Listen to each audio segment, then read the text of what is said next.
Bonsoir et bienvenue à tous en direct sur Public Sénat. Voici les titres de votre édition du 22h ce soir. Ça s'en va et ça revient. Aussitôt perdu, le AAA français est de retour, mais cette fois-ci avec l'agence Moody's, qui confirme la bonne note de la France tout en la maintenant sous surveillance. Alors qui faut-il croire? Élément de réponse ce soir avec nos chroniqueurs, Jean-Louis Gombaud et Guillaume Tabar. Et après le tourbillon de réactions politiques ce week-end, n'est-on pas allé trop vite dans les commentaires alors que les marchés restent sereins? Invité du 22h, l'ancienne ministre et députée UMP Michèle Alliot-Marie. Leur popularité explose. François Bayrou et François Hollande sont tous les deux en tête du palmarès des personnalités politiques du baromètre mensuel Ipsos à paraître jeudi dans l'hebdo Le Point. À noter aussi une très belle percée du candidat du Front de gauche Jean-Luc Mélenchon. Plus de détails dans ce journal. Et puis meilleure comédie, meilleur acteur et meilleure musique, The Artist rafle 3 Golden Globes, un triomphe sans précédent pour un film français. Et tout cela est de bon augure avant le verdict des Oscars. Sous le charme français, Hollywood se remémore à travers ce film en noir et blanc les pas de danse de Fred Astaire et de Ginger Rogers, toute une époque. Merci d'être en notre compagnie ce soir. Après la douche froide vendredi de Standard & Poor's, l'agence Moody's laisse, quant à elle, son AAA à la France. C'est une bonne nouvelle pour l'économie française, mais aussi une relative bonne nouvelle pour le président qui en a profité lors d'un déplacement en Espagne pour appeler au calme. On l'écoute. Ce ne sont pas les agences de notation qui doivent définir les politiques économiques des pays respectifs. Ce ne sont pas les agences de notation qui doivent définir les politiques économiques des pays respectifs. Il faut... Alors, on a un souci technique avec ce sonore de Nicolas Sarkozy. On le réécoutera évidemment tout à l'heure. Et puis cette question ce soir, pourquoi les agences de notation ne sont-elles pas d'accord entre elles? Et quelles sont ce soir les conséquences politiques de cette situation alors que la note française n'est pas dégradée par tous et que les marchés restent de marbre? Analyse à suivre tout à l'heure avec nos chroniqueurs. Que c'est dur de reconnaître ses erreurs. Le ministre de l'Agriculture, Bruno Le Maire, également en charge du projet UMP pour 2012, a admis dans une interview accordée à Libération des échecs dans le quinquennat de Nicolas Sarkozy. Mais vous allez le voir, il doit se sentir bien seul ce soir après ce début de mea culpa. Les détails avec Nathalie Guilloire. Bruno Le Maire, chargé pour l'UMP du projet 2012, admet dans un entretien dans le quotidien Libération: il y a eu des vraies réussites, mais aussi des échecs. Faisant référence au début du quinquennat de Nicolas Sarkozy. Le bouclier fiscal et la loi TEPA très controversés sont sous-entendus pour le ministre de l'Agriculture, mais pour l'élu UMP parisien Claude Goasguen, la réalité est plus complexe. Je crois que le président n'a pas de mea culpa à faire. Il y a des opérations qui ont été faites, notamment sur le plan fiscal, qui voulaient chercher le pouvoir d'achat, alors qu'on ne savait pas que la situation en 2008 allait se dégrader. Même son de cloche pour Roger Carucci qui rechigne à toute repentance. La situation ne se prête pas du tout aux excuses. Le chef de l'État n'est entre guillemets a lancé un certain nombre d'initiatives qui ont été votées par le Parlement, qui ont été décidées par le gouvernement. Vous nous voyez tous venir dire « Ah ben il y a 4 ans ou il y a 5 ans, on n'avait pas prévu que, donc le chef de l'État, les ministres, le gouvernement, le Premier ministre, tous les parlementaires qui ont voté vont les excuser. » Ça n'a pas de sens. La balle est désormais dans le camp du candidat président. Récemment, Nicolas Sarkozy laissait entendre qu'il n'y aurait pas de mea culpa de sa part. Voilà, et nous poserons la question du bilan de ce quinquennat tout à l'heure à notre invité politique, l'ancienne ministre et députée UMP des Pyrénées-Atlantiques, Michèle Alliot-Marie, dans un instant. La campagne présidentielle s'accélère et les petites phrases se multiplient. Mais en comparant François Hollande au capitaine du Concordia, échoué en Italie, le ministre Gérard Longuet a sans doute franchi la ligne jaune et s'est attiré ce soir une pluie de critiques. On écoute la réaction notamment de l'ancien Premier ministre socialiste Laurent Fabius. Lorsqu'on voit un drame où il y a des morts, faire une comparaison, une espèce de jeu de mots de ce type, non, c'est complètement déplacé. Et puis, bon, ça a quelque chose, enfin, comment dire, c'est peut-être pas une qualification qu'on utilise souvent, mais je trouve que c'est stupide. C'est vrai qu'on a du mal à y voir clair. Les agences de notation donnent le tournis aux responsables politiques, mais aussi aux populations des pays visés. Dégradé vendredi, confirmé lundi, ces agences semblent jouer au yo-yo avec le AAA français. Alors, pourquoi de telles différences d'appréciation? On en parle dans un instant, mais d'abord, quelques éléments de réponse avec Simon Barbarie.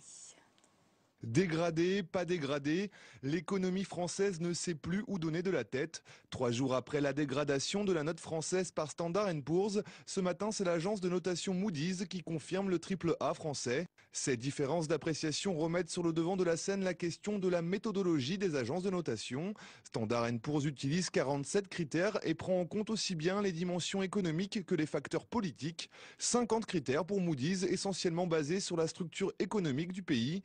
Mais si les critères sont connus, leur application demeure opaque. Chez Moody's, par exemple, c'est un seul analyste, un Allemand francophone basé à Francfort, qui est en charge de la notation française. Reste pour lui à rédiger un rapport détaillé avec une recommandation. La décision finale revient à la direction de l'agence de notation. Une chose est sûre, une grande part de subjectivité gouverne dans l'attribution des notes. L'agence de notation chinoise Dagong avait en décembre dernier dégradé la note française à un simple A+, sans provoquer des mois particuliers. Et pour en parler avec nous ce soir, nos chroniqueurs et éditorialistes, Jean-Louis Gombault, bonsoir. Bonsoir Sonia. Et Guillaume Tabar, bonsoir à vous Guillaume. Bonsoir Sonia. Bienvenue. Alors Jean-Louis, vendredi, tout le monde a entonné le même refrain, la France dégradée, mon Dieu, quelle catastrophe. Et ce soir, que doit-on dire? Certainement pas quelle catastrophe. Le problème, c'est de savoir la méthodologie de ces agences. C'est assez compliqué. Et même l'idée même, peut-on noter un pays, c'est résumer un pays avec toute la complexité qu'il y a à l'intérieur à une note? Ça me paraît quelque chose, pour un économiste, ça me paraît quelque chose. Alors évidemment, c'est pratique, mais effectivement, on se demande si cet objectif n'est pas vain. Je vais vous prendre un exemple. Aujourd'hui, l'Espagne est A, elle est notée A. Le Kazakhstan est noté A. Est-ce qu'on peut comparer l'Espagne et le Kazakhstan? La France est AA+. La Chine est AA+. On dit que la Chine va sauver le monde grâce à sa croissance économique. Et là, c'est une catastrophe parce que la France passe à AA+. Donc, il y a un véritable problème, à mon sens, qui n'est pas de condamner les agences. Ça ne sert à rien. C'est un point de vue, elles font un résumé, on n'a pas à les condamner. Mais il y a à savoir quelle part nous devons prendre en compte dans notre propre cerveau, notre propre raisonnement sur ces notes données par les agences. Ça devrait être un indicateur, mais ça ne peut en aucun cas être une loi d'or fondamentale. Eh ben, peut-être que la majorité aurait dû y penser avant. Guillaume Tabar, est-ce qu'elle se mord les doigts aujourd'hui d'en avoir fait un symbole, d'avoir trop mis en avant cette notation finalement? Oui, mais le problème ne concerne pas que la majorité, mais finalement l'ensemble des responsables politiques, parce que finalement tout le monde a un rapport très schizophrène à l'égard des agences de notation.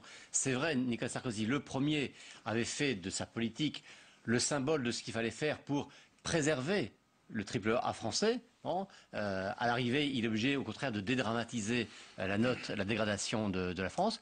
Mais inversement, François Hollande et les dirigeants finalement de tous les autres partis d'opposition qui ne cessaient de critiquer les agences de notation, qui accusaient Nicolas Sarkozy d'agir en raison de la pression des agences de notation, aujourd'hui s'appuient sur les mêmes analyses de ces agences pour dire, voyez bien, c'est la politique de Nicolas Sarkozy qui est condamnée. Et le même François Hollande qui dit, Nicolas Sarkozy est aujourd'hui sanctionné pour sa politique, dit mais moi mon objectif ne sera pas prioritairement de récupérer ce AAA. Donc vous voyez, on joue dans les symboles et vraiment tout le monde, selon le moment qui l'arrange et selon le moment, la position où il est, tire les agences de notation dans le sens où ça l'arrange précisément. Mais justement, Jean-Louis, alors en fonction de ce que dit Guillaume, est-ce qu'ils sont crédibles les deux favoris, François Hollande et Nicolas Sarkozy, quand ils préviennent que ce ne sont pas les agences de notation qui dictent leurs décisions, alors qu'on sait qu'ils vont souvent voir du côté des patrons de ces agences pour voir si les décisions vont dans le bon sens? Ils sont emberlificotés justement par les contradictions de leur raisonnement. Parce qu'effectivement, pour François Hollande, c'est formidable. Nicolas Sarkozy a fait monter cette affaire. D'abord, premier temps, Nicolas Sarkozy, au cours du quinquennat, ne cesse de taper sur les agences de notation. Il n'arrête pas de le dire, et même dans les premiers G20, il est bien marqué qu'il faut dresser ces agences. C'est incroyable qu'elles fassent la loi, alors qu'elles ne font pas la loi. Elles expriment un point de vue. C'est nous qui, dans notre tête, leur attribuons l'importance qu'elles ont. Ce n'est pas elles en tant que telles. Donc, premier temps, il tape dessus.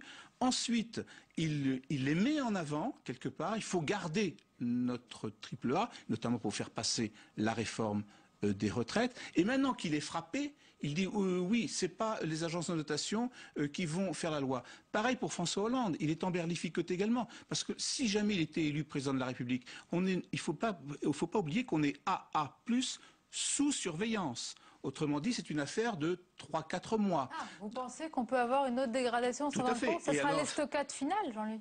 On peut être... Non, mais on a été triple A sous surveillance. Et nous voilà double A+, sous surveillance. Donc, il est fort possible qu'au début du quinquennat supposé de François Hollande, le voilà dégradé.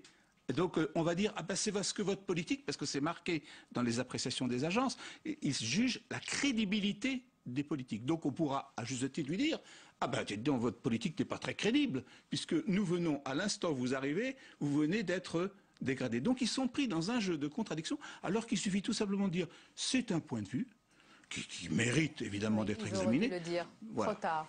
Guillaume Tabar, juste sur les conséquences politiques. Vous allez nous parler des décisions importantes annoncées par Nicolas Sarkozy, qu'il annoncera fin janvier, mais sur les décisions, enfin le projet présidentiel de François Hollande. Dans une interview à paraître demain dans Direct Matin, Pierre Moscovici, directeur de campagne donc, du candidat socialiste, assure que les mesures phares de son candidat, comme les 60 000 postes dans l'éducation et la retraite à 60 ans, si pour ceux qui ont cotisé plus de 41 ans, sont maintenues. Est-ce que c'est réaliste dans ce contexte? En tout cas, si elles sont maintenues, il faut quand même voir d'où vient le Parti socialiste et d'où vient François Hollande. Car ces positions actuelles sont déjà en retrait par rapport au point de départ de la campagne. Je rappelle que le projet initial du PS sur la retraite, c'était de rétablir pour tous le droit de partir à 60 ans. Là, François Hollande l'a limité. Bon. Donc, faudra-t-il qu'il aille plus loin? Je pense que l'éventuel président François Hollande n'aura pas d'autre choix que de remettre en cause, y compris ce petit assouplissement de la réforme des retraites dont il parle encore aujourd'hui. Mais à l'évidence, il ne va pas le dire pendant le temps de la campagne. Et en fait, François Hollande est pris finalement en tenaille entre d'un côté l'exigence qu'il a, et j'en ai le rappelé, que s'il est président dans 4 mois, il aura aussi à rendre compte aux agences, il aura aussi à mettre en œuvre une politique qui sera une politique de rigueur absolue budgétaire. Mais en même temps, il faut bien voir que dans cette campagne, il est concurrencé notamment par Jean-Luc Mélenchon, vous l'avez dit au début, qui est en train de monter dans les sondages, et on est en train de voir finalement pour Jean-Luc Mélenchon l'amorce du même effet que celui dont a bénéficié François Bayrou il y a quelques semaines. Bon. Et si François Hollande est menacé par un candidat qui monte sur sa gauche, un candidat très, très populiste, un candidat qui parle haut et fort pour dire ils doivent tous partir, pour dire qu'il faut partir en guerre contre les agences de notation, qui parle des Dalton de la rigueur, à propos y compris de François Hollande. Bon. Donc François Hollande va devoir aussi donner des signaux politiques envers l'électorat de gauche, s'il ne veut pas que cet électorat de gauche le fuit pour aller vers Jean-Luc Mélenchon. Jean-Luc, d'ailleurs, est-ce qu'il va y avoir une adaptation du programme économique, de l'aspect économique des différents candidats? Marine Le Pen a déjà donné le sien. Est-ce qu'elle va devoir le revoir? Et est-ce que pour ceux qui viennent, ça va être la même chose? Alors, par exemple, M. Fillon avait déjà dit la semaine dernière, lors de la présentation de ses vœux, qu'il fallait s'attendre à toute éventualité et s'adapter. Il a été un petit peu flou, mais il est clair que si, du fait de la dégradation de la note française, les taux d'intérêt montent, mettons, d'1%, ça fait 3 milliards de moins dans le budget de l'État. Si la croissance passe de 1% comme prévu aujourd'hui à 0,5%, puisque nous sommes entrés pour ce premier trimestre dans la récession, ça fait encore 5 milliards de moins dans les caisses de l'État.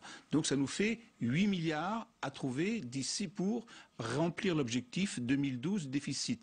Alors évidemment, on parle beaucoup de la présentation de la TVA sociale qui devrait être faite mercredi lors du sommet social. Il y a également de l'argent en réserve, les fameux 6 milliards qui ont été mis en réserve pour au cas où, mais on ne peut pas exclure une adaptation d'une manière ou d'une autre si la situation conjoncturelle se dégrade. Guillaume, Jean-Louis a parlé de ce sommet social, donc c'est après-demain, annoncé comme un sommet, un rendez-vous crucial, important. Vous qui êtes souvent dans le secret des rois, est-ce qu'il y aura des décisions des dieux? Est-ce qu'il y aura des décisions importantes? Écoutez, je vais vous décevoir en disant attendons mercredi. Ce qui est évident, ce qui est clair, et là on voit que ça rejoint la stratégie de Nicolas Sarkozy, il n'a finalement plus d'autre choix que d'aller au bout de sa logique et de montrer que jusqu'au bout, eh bien, il est courageux et il est prêt à des mesures impopulaires, quitte à donner le sentiment d'avoir anticipé finalement sa défaite. Je prends un seul exemple, la TVA sociale. Vous savez qu'au sein même du gouvernement, beaucoup disaient mais si on baisse les charges patronales, il faut aussi que dans le même temps, on joue sur les charges salariales pour montrer qu'on s'occupe aussi du pouvoir d'achat. Or là, l'arbitrage a été rendu. Il s'agira d'une mesure qui est destinée à améliorer la compétitivité des entreprises et non pas à jouer sur le pouvoir d'achat. Donc on sera sur la position, j'allais dire, un peu dure, celle qui consiste à dire, voilà, on fait une mesure uniquement pour les entreprises et pas pour les salariés. Merci beaucoup, messieurs. Jean-Louis, juste une dernière précision à votre commentaire. Donc ce soir, on a appris aussi que Standard & Poor's, qui dégrade à tout va, dégrader la note du fonds de secours de la zone euro. Réaction du président de la Banque Centrale Européenne, Mario Draghi, qui appelle à se passer des agences. Voilà, c'est pas idiot. Passons-nous des agences, qu'elles continuent leur travail et nous continuons le nôtre. À dire qu'à faire. Merci beaucoup, messieurs. Dans un instant, notre invité politique, ce soir, Michèle Alliot-Marie. Nous évoquerons avec elle, bien sûr, tous ces sujets. Mais d'abord, on va s'intéresser aux collectivités locales qui pourraient être touchées aussi par la décision de Standard & Poor's. C'est l'effet domino. Communes, communautés de communes, départements et régions doivent donc désormais intégrer cette nouvelle donne dans leur fonctionnement et prendre donc des mesures adéquates. Margot Brio. Leurs notes aussi pourraient être dégradées. Régions, départements et communes sont maintenant sur la sellette après le décrochage de la note française. La menace plane et déjà Standard & Poor's a mis sous surveillance une trentaine de collectivités européennes. Parmi elles, la région Île-de-France, aujourd'hui AAA, sa note devrait être abaissée dans les prochains jours, de manière totalement mécanique puisque c'est la note du pays qui sert de référence nationale. Nous avons une gestion extrêmement exigeante. Donc oui, c'est un peu injuste, c'est un petit peu le bon élève à qui on dit, à qui on donne 2 heures de colle parce qu'on ne sait jamais. Sauf que c'est quand même un bon élève. Formation professionnelle, transport, lycée, autant de domaines dans lesquels la région investit massivement. Pour y arriver, elle se finance en partie sur les marchés, mais emprunter coûtera bientôt plus cher et deviendra plus difficile. Alors les collectivités territoriales pourraient repousser les grands travaux prévus. Les collectivités locales ne s'endettent en principe que pour financer des investissements. Donc ce qui est menacé, c'est la construction de crèches, la construction d'infrastructures, de routes. Il faudrait que le financement des collectivités locales ne dépende pas des marchés financiers. Même conséquence donc que pour les finances de l'État, des taux d'intérêt plus élevés et aussi un risque pour les contribuables locaux de voir leur feuille d'imposition repartir à la hausse. L'invité politique du 22h, elle est ancienne ministre, députée maire UMP des Pyrénées-Atlantiques, Michèle Alliot-Marie. Bienvenue à vous. Bonsoir. Alors la France, dégradée par Standard & Poor's, sa note abaissée, ce sont des mots qui renvoient à un déclassement. Qu'est-ce que ça vous inspire, qu'est-ce que ça inspire la gaulliste que vous êtes ? Écoutez, moi ce que je rappelle, c'est qu'il y a encore 6 mois, personne ne savait réellement ce qu'étaient les agences de notation et ni n'avait entendu parler du AAA. Aujourd'hui, nous avons une agence qui dit que la France continue d'avoir tous les éléments pour être quelqu'un de crédible aux yeux des banques auxquelles elle emprunte. C'était d'ailleurs également ce qui a été dit il y a environ une semaine par une autre agence de notation qui avait dit qu'il n'y avait aucune raison, compte tenu des efforts qui ont été faits par le gouvernement et des données générales de l'économie, d'enlever ce classement maximum de la France. Une seule agence, elle, a décidé de déclasser dans les avis qu'elle donne aux banques la France, mais également un certain nombre d'autres pays européens. En ce qui concerne la France, je ne peux pas penser que c'est parce que il y avait eu une fuite et par conséquent des recours. Est-ce que le gouvernement ne s'est pas trompé en solennisant finalement c'est la sauvegarde du AAA ? Non, on ne connaissait pas, c'est le gouvernement qui en a parlé. Voilà, non, ce n'est pas le gouvernement qui en a parlé au départ, ce sont un certain nombre d'experts et ensuite il y a des personnes qui ont pensé sans doute apparaître très savantes en parlant du AAA. En réalité, le AAA, ça n'a aucune espèce d'importance. Qu'est-ce qui a réellement de l'importance? C'est de savoir à quel taux on va emprunter de l'argent, puisque c'est ce taux qui détermine la nécessité. À 10 ans. Mais malgré tout, depuis cette dégradation, on le voit d'ailleurs avec vous ce soir, tout le monde botte en touche dans votre camp. Est-ce que l'heure n'est pas venue à un mea culpa collectif? Un mea culpa sur quoi, d'abord? Et bien sûr la politique qui a mené à cette dégradation. Mais d'abord, je vous dis, la politique n'a pas amené à la dégradation, elle a amené une des agences sur 3, que je sache. Oui. Hein, une sur 3. Il faut aussi ramener les choses. Et d'ailleurs, je pense que tous les commentateurs qui se sont beaucoup focalisés sur la dégradation de l'une des agences il y a 3 jours doivent peut-être un peu regretter d'avoir été tellement... Nicolas Sarkozy qui disait on fait la réforme des retraites pour conserver le triple A, on fait cela pour conserver le triple A. Absolument. Alors, si vous voulez, nous allons revenir au fond des choses. Les agences de notation, si on en parle maintenant, c'est pourquoi? C'est parce que les États se sont beaucoup endettés et qu'à un moment donné, surtout d'ailleurs après la crise bancaire qui a eu lieu en 2008, on s'est interrogé sur la capacité d'un certain nombre d'États de rembourser. Et c'est notamment ce qui a amené la Grèce, mais également l'Irlande, mais également le Portugal, mais également l'Espagne et l'Italie à avoir un certain nombre de difficultés. Nous savions que nous avions un endettement très important. Endettement très important, pourquoi? Essentiellement parce que nous avons voulu continuer à protéger la qualité de vie et de protection sociale des Français, alors même que nous produisions moins. C'est le problème de la désindustrialisation dont on parle maintenant. Donc ça fait 30 ans. Cela fait 30 ans, tout gouvernement confondu. Donc, mais que l'on a collectif de tous les gouvernements, oui. Mais faut-il le dire aux Français qui nous regardent ce soir? Mais bien entendu, je pense que tous les gouvernements sont effectivement responsables. Simplement, ce qu'il faut noter, c'est que Nicolas Sarkozy, le premier, à partir de 2007, a décidé de faire des efforts pour réduire les causes de cet endettement, et notamment en réduisant le poids de l'État. Alors moi, je peux vous dire que j'ai été ministre dans 3 gouvernements différents, et c'est vrai que c'est difficile quand on vous dit... Vous êtes 3 fois responsable. Non, mais ce que je veux vous dire, c'est que c'est difficile quand on est un ministre et qu'on vous dit il faut réduire le nombre des fonctionnaires, il faut faire des économies. Mais c'était aussi quelque chose d'indispensable. Nous ne l'aurions pas fait, nous serions en grande difficulté. Deuxièmement, c'est également l'une des préoccupations de la réforme des retraites. Quand vous vous apercevez que compte tenu de l'augmentation du nombre des retraités et de la diminution des personnes qui cotisent, eh bien on est obligé d'emprunter pour payer les retraites, on sait que ça ne va pas aller très loin. Donc cette réforme des retraites difficile pour tous les Français était aussi quelque chose de nécessaire. Donc, pour répondre en une seconde à ce que vous m'avez dit, oui, il y a une responsabilité collective, mais oui aussi, il faut reconnaître à Nicolas Sarkozy et à François Fillon la réalité d'avoir été les premiers à dire, eh bien, nous allons diminuer les causes de l'endettement de la France. Mais avant qu'on passe au sujet, est-ce que vous êtes lucide sur ce bilan? Est-ce que selon vous, il y a quand même un devoir d'inventaire, de se dire oui, il y a eu peut-être des erreurs commises en début de quinquennat? Je crois qu'il y a eu, comme je vous l'ai dit, des erreurs commises depuis exactement 30 ans. C'est-à-dire depuis que les budgets sont déficitaires, il n'y en a pas un seul qui l'ait été. Mais en revanche, ce qui est important aussi, c'est de dire nous devons faire davantage d'efforts que nous n'en avons fait pour relancer la croissance. Oui, et relancer la croissance, ça veut dire notamment faire en sorte que nos entreprises soient plus productives, qu'elles puissent davantage exporter. Nous allons parler des sujets de fond aussi à venir, des décisions importantes que vous évoquez. Mais d'abord, la campagne présidentielle, j'allais dire même l'ère de la campagne. Lorsque Gérard Longuet compare à travers une phrase François Hollande au capitaine du Costa Concordia, est-ce que vous dites que la campagne a dérapé? Vous qui avez connu des campagnes, comme vous l'avez dit. Les campagnes sont toujours un moment, je dirais, d'une certaine agressivité de la part des candidats.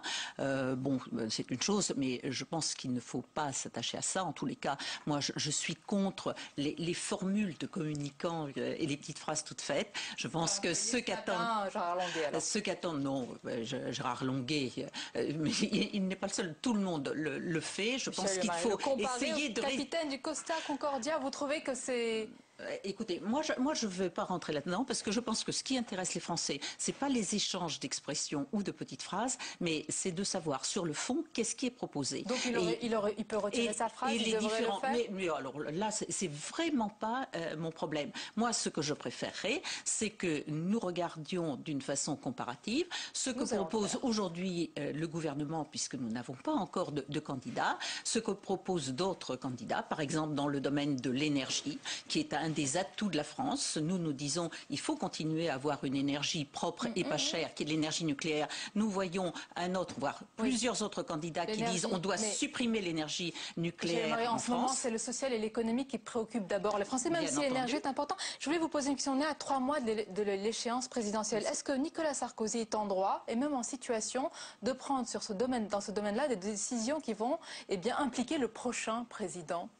Mais bien entendu, pour une raison très, très simple, c'est comme vous l'avez dit tout à l'heure, nous sommes dans une situation de crise. Nous sommes dans une situation où il faut avoir une très grande réactivité et en même temps une très grande autorité. Et finalement, c'est un atout majeur de Nicolas Sarkozy pour les Français aujourd'hui que d'avoir à la fois le courage et la réactivité dans la crise, d'avoir également d'ailleurs aussi l'énergie et l'autorité. Est-ce qu'il est audible? Est-ce qu'il est encore entendu?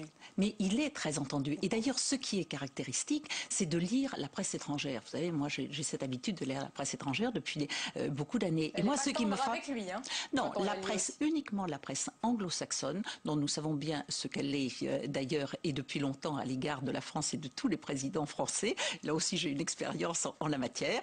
Mais si vous regardez même la presse britannique d'il y a quelques jours ou quelques semaines, la presse allemande, la presse espagnole, la presse italienne, la presse américaine d'ailleurs aussi, vous verrez que contrairement à ce qui se passe en France, tous les journalistes reconnaissent que la politique française et la politique de Nicolas Sarkozy est celle qui a permis de minimiser l'impact de la crise, pas seulement pour la France, mais également pour l'Europe. Vous savez, il y a la crise aujourd'hui et un jour on sortira de la crise, mais de toute façon, le monde demain ne sera pas ce qu'il était hier. Il est évident qu'aujourd'hui, vous avez un certain nombre de grands pays, la Chine, l'Inde, le Brésil, qui y émergent, qui sont des concurrents très directs pour nos entreprises. Il est évident que cela nous amène à revoir la situation. Et donc, il faut soutenir nos entreprises. Se demande pourquoi vous n'avez pas pris ces décisions pendant 4 ans et demi. Pourquoi vous les prenez maintenant en urgence? Mais d'abord, il y a justement, merci de me permettre d'en parler, beaucoup de décisions qui ont été prises, et notamment pour aider nos entreprises. Et je pense par exemple au crédit impôt recherche. Le budget, les budgets de la recherche ont considérablement augmenté. Et il est évident que nos entreprises, face à des pays où la main-d'œuvre est très bon marché, elles ont besoin d'être toujours une marge technologique d'avance. Donc la recherche, c'est quelque chose de tout à fait essentiel. Les crédits extrêmement importants donnés aux universités, c'est aussi une façon d'élever le niveau des cadres français pour nous permettre de réagir. La suppression de la taxe professionnelle, vous me demandez des mesures qui ont été prises.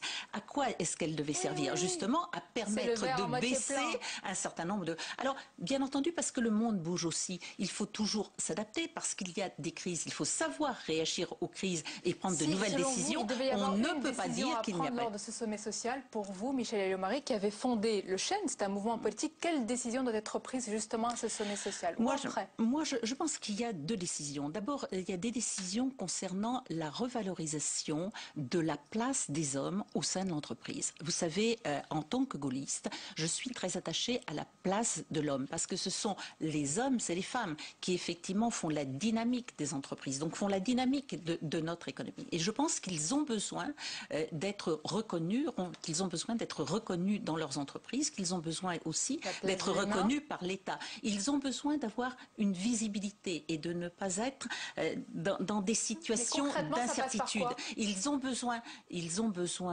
également, par exemple, que l'ascenseur social et l'ascenseur professionnel soient relancés. Moi, je crois beaucoup à la formation permanente. Et dans le cadre du Chêne, par exemple, je pense qu'il faut complètement revoir les mécanismes de la formation permanente. Le conseil de Michel Alliot-Marie, la décision donc pour ce sommet social. Non, c'est pas. Je vous ai dit, 1, ça n'est pas une décision. 2, c'est le président de la République qui prendra des décisions au regard de ce qu'il aura entendu. 3, je fais naturellement, dans le cadre du Chêne et à titre personnel, un certain nombre de propositions, mais c'est pas simplement sur la formation permanente, il y en a bien d'autres. Pour conclure, est-ce que les mauvaises nouvelles malgré tout s'accumulent sur le front économique et social? Est-ce que l'élection est plombée selon vous pour Nicolas Sarkozy ou est-ce qu'elle est encore ouverte? Mais bien sûr que non, je dirais même au contraire, parce que c'est vrai qu'aujourd'hui, les Français peuvent souffrir, les Français peuvent être de mauvaise humeur, mais je pense que les décisions que prend le président de la République montrent à la fois son courage, et c'est vrai qu'il faut savoir être impopulaire quand l'intérêt général le décide. D'autre part, nous voyons dans cette crise la différence par rapport à tous les autres candidats. Oui, c'est lui qui a le plus de clarté, c'est lui qui a le plus de courage, c'est lui qui a le plus d'énergie. Vibrant hommage. Mais non, c'est pas un vibrant hommage. Vous savez, la dernière fois, j'avais envisagé de me présenter contre lui. Oui. Hein, bon, Cette fois-ci. à partir de là, je pense que j'ai encore plus de liberté et de crédibilité quand je dis qu'aujourd'hui, c'est vrai, Nicolas Sarkozy, dans l'intérêt de la France et dans l'intérêt des Français, me paraît être le seul candidat crédible pour mener une situation qui est une situation de crise et qui demeurera une situation de crise parce que je suis persuadée que nous sommes partis pour des années de crise. Et donc nous avons besoin de quelqu'un de solide et c'est la raison pour laquelle je souhaite qu'il soit candidat à la présidence de la République et que je l'appuierai. Très convaincu. Voilà. Merci beaucoup d'avoir été notre invité ce soir. Merci. Et la suite du 22h avec tout de suite le tour de l'info de Cécile Cixous qui revient particulièrement ce soir bien sûr sur le drame du Costa Concordia et on apprend à l'instant que 29 personnes sont encore portées disparues.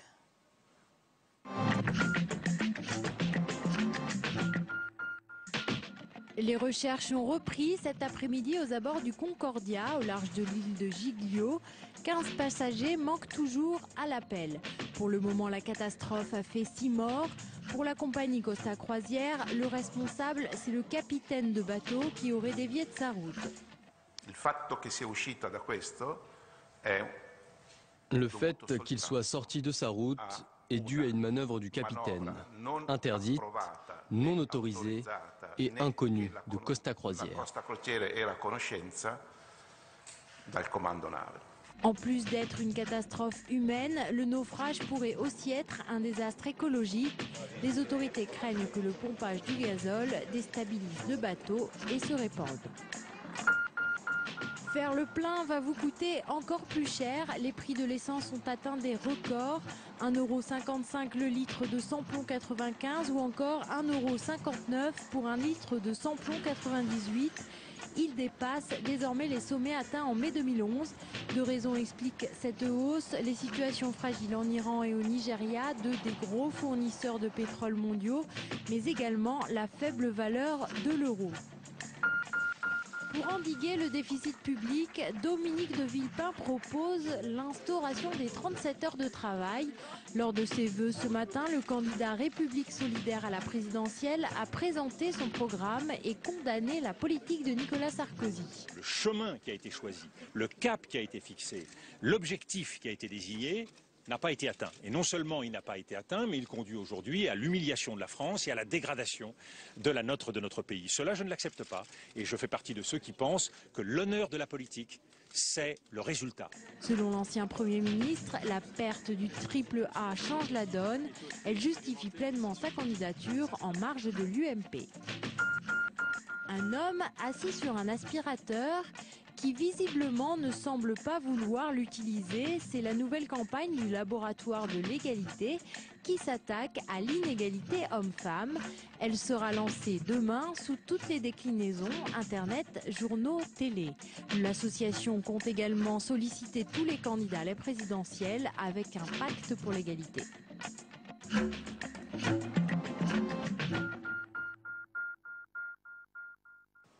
La suite du 22h et régulièrement, dorénavant, nous allons vous présenter dans votre journal le documentaire du lundi soir sur Public Sénat afin de vous donner un avant-goût de votre soirée et du programme qui suit sur notre antenne. Alors ce soir, c'est un documentaire intitulé « La grande invasion ».